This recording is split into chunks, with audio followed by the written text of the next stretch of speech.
for this snowflake card, we are going to use the bundle that comes with the snowflake wishes and the dies. This has quite a few dies, so many that they needed 2 sheets. It's kind of a fun set to use. I've pre-cut those for you so you don't have to have all the equipment. And then again, I'm using that itty bitty Christmas set for the saying. And I am going to use the one that says Season's Greetings. If you had them pre-printed, you'll already have that printed on your little piece. And I also, to cut out these pieces with the stitching around them, I used the stitched rectangle dies. I use this set a lot for my sayings and just a ton of different cards because you've got a lot of different layers that you can use. And I like that stitched edge. So, and this designer series paper is in the catalog as well. So, okay. To get started, you have a baggie with enough to make 3 cards.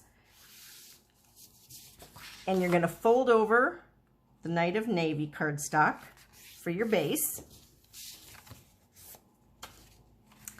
And then you're going to put the white, one of the white pieces inside.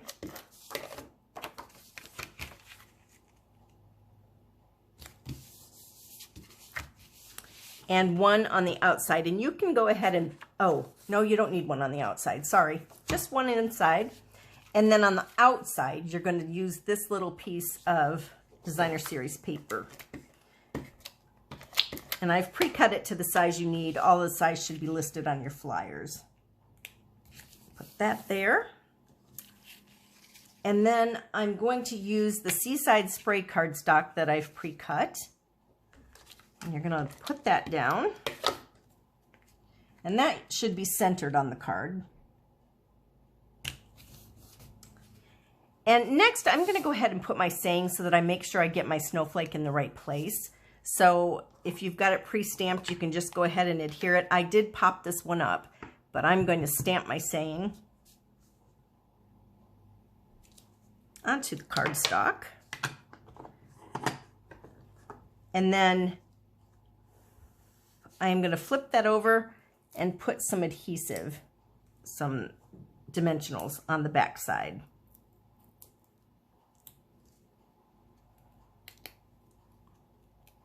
And I did use 2 on this one. I want to make sure both sides are adhered pretty well to this. And then I'm just going to straddle the bottom about 1/4 inch from that bottom of the Seaside Spray.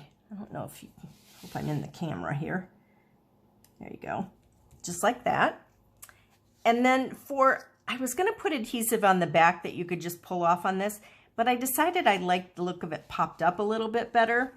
So you should have some of these little tiny dimensionals, and actually with these you might even need to cut those in half. So around the edges of yours there should be some pieces that are kind of cut in half where the lines didn't stay together because it's a hexagon shape. So you should have some half pieces, and I would take one of your half pieces and put it on each of the ends of the snowflake. You don't have to do all of them. Probably every other one would be sufficient. You just want to have enough that it has a little bit of dimension on the card.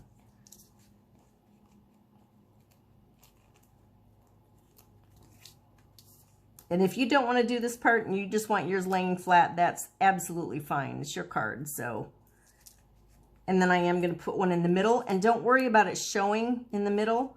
You're going to put another snowflake and a embellishment over the top of that. So on these 3 edge pieces, I'm going to take that top layer off. Oops, took the whole thing off. This is where a pick tool comes in handy too, just to get a hold of that. Sometimes when you cut, you get a little bit more sticky edge, and that backing is a little harder to get off.